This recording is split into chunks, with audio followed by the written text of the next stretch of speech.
Question: why do I have my red blankie behind me? Answer in a minute.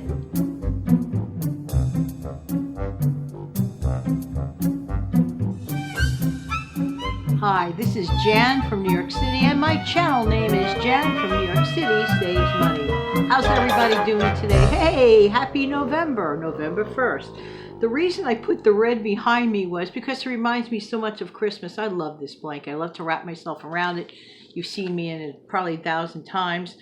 And anytime I feel in the Christmas mood, this comes out. Now, today is November 1st, and there's a certain cable channel that plays Christmas music shortly after the Halloween day is over. And every year, as an annual tradition, I check into that channel to see if they're playing the Christmas music. And they are. Merry Christmas or Happy Holidays. And you know what? It's not too strange starting from the first week of November going forward to really think about planning out what to do shopping wise. But that's not what we're going to talk about so much today. We are in part 2 of more savings tips and tricks, and I'll be right back.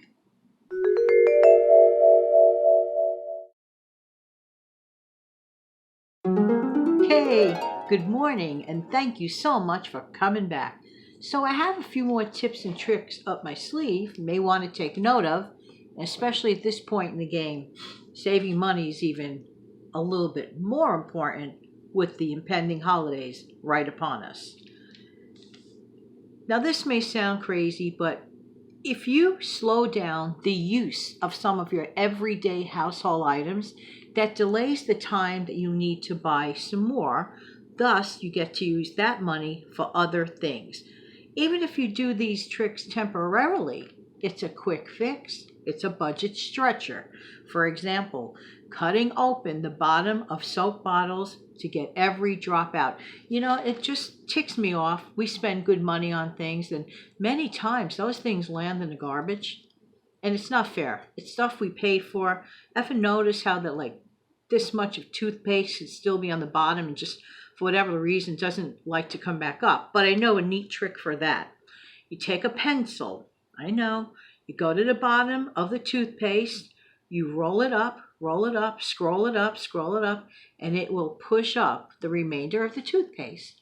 Why not? You paid for it already.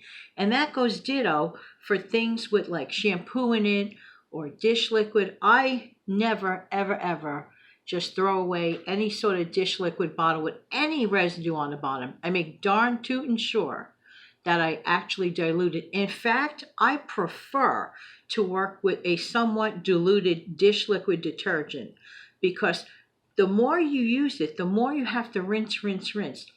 With a diluted version, it still does the trick. Your dishes will still get clean. I'm telling you, I promise you. Because people forget the most important thing to do whenever you're soaking dishes. Soak your dishes. Soak them in sudsy hot water. You don't even need a ton. Hot water, sudsy, for about 15 minutes. And you could go on to other tasking or chill out and have a cup of coffee while you wait. The thing is, let the chemical work, okay? Now, this has nothing to do with cleaning dishes. Well, maybe somewhat, in a way. I would avoid those food subscription services, you know, the ones that come in the box with the one-time only special dinner that you get to prepare. I do not see where this is a win-win. I mean, call me crazy, but I just don't get it. I'd just as soon get takeout than do that. That's my opinion. So you're sending me expensive stuff for one-time use only that I still have to cook anyway. I think I'd rather pop in the oven one of my own frozen meals that I know that I already cooked. It's so much easier and that much cheaper. Now, that is a luxury item in my opinion, but if you're trying to save money, you want to hit savings goals, you're trying to dig out of debt, that to me, that kind of subscription service is just simply silly, ridiculous. Just saying.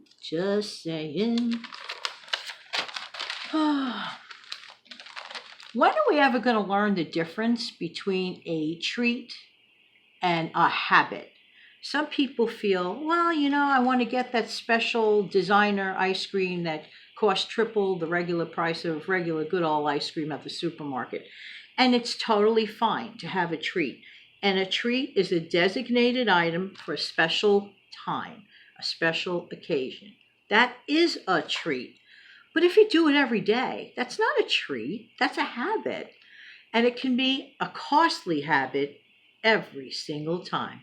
When I get back, we're going to talk more about stuff like this.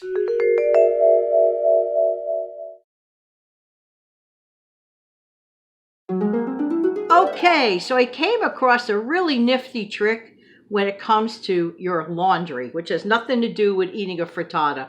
Although, in case you spill any greasy item on you from anything that you're eating, check this out. And it's as simple as using chalk. What? You heard me right. Chalk. If you spill grease on your clothing, of course, sop it up as much as you can immediately. However, before you launder it, get a stick of chalk, and I was a former teacher, I love my chalk. Put the chalk on the actual stain, the greasy stain, and launder your clothes and it comes out. What? Give it a whirl. Give it a whirl. I love stuff like that, don't you?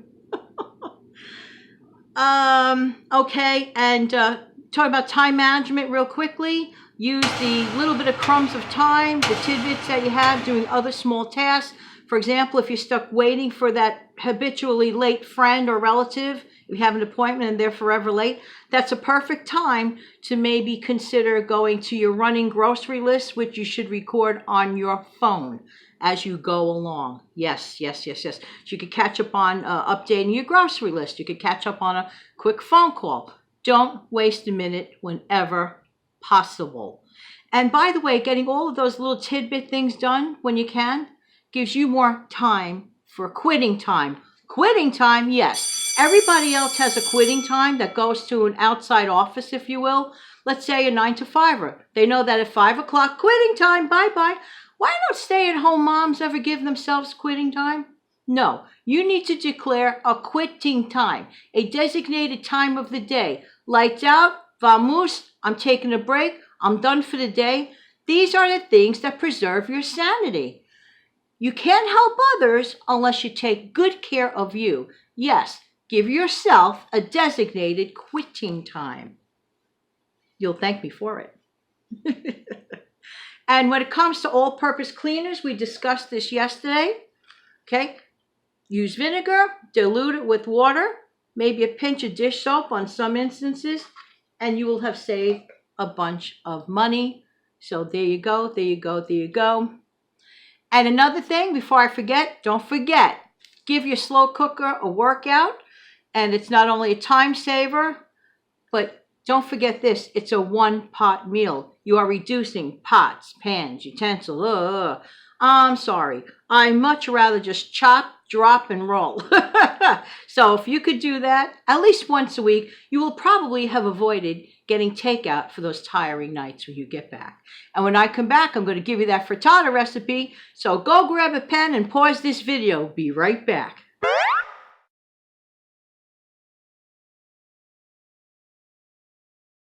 Okay, thanks for sticking around this far. I really do appreciate your time.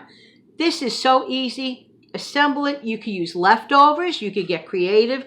I'm just giving you a method, okay? If it were me, and on those nights that I've done it, all you have to do is you beat together 4 eggs, because I'm assuming it's for 2 people. 4 eggs, chop in an onion, throw in your favorite deli ham or cheese. Make sure you put in, like, I would say about 1/4 cup of milk, because the higher the fat content, the creamier it comes out. Just saying. And I like to throw in Swiss cheese. It's almost like a crustless quiche at the end of the day. Pretty much it's like a crustless quiche, okay? But you could change that around. If you don't like deli meat, put in vegetables. Put in cooked potatoes. Put in chopped green pepper. Whatever you like. But it's the idea being that you can have a hearty breakfast by just doing like 10 minutes of prep work the night before. Put it all together in the baking pan that you intend to use. Wrap it up. Put it in the fridge. Wake up the next morning. You pop that in the oven. You flip your coffee switch. You take your shower, you're doing 3 things at once. Talk about multitasking and getting a hearty, happy meal. So there. Well, I hope that you enjoyed these tips, and I want to thank you once again for viewing because I really do appreciate your time. And in the meantime, this has been Jan from New York City, and Jan from New York City likes to save money. Jan from New York City Saves Money is the name of my channel. Don't forget to click like, and I do appreciate your sharing. And please don't hesitate to subscribe to this channel. It's totally free. Have a great day.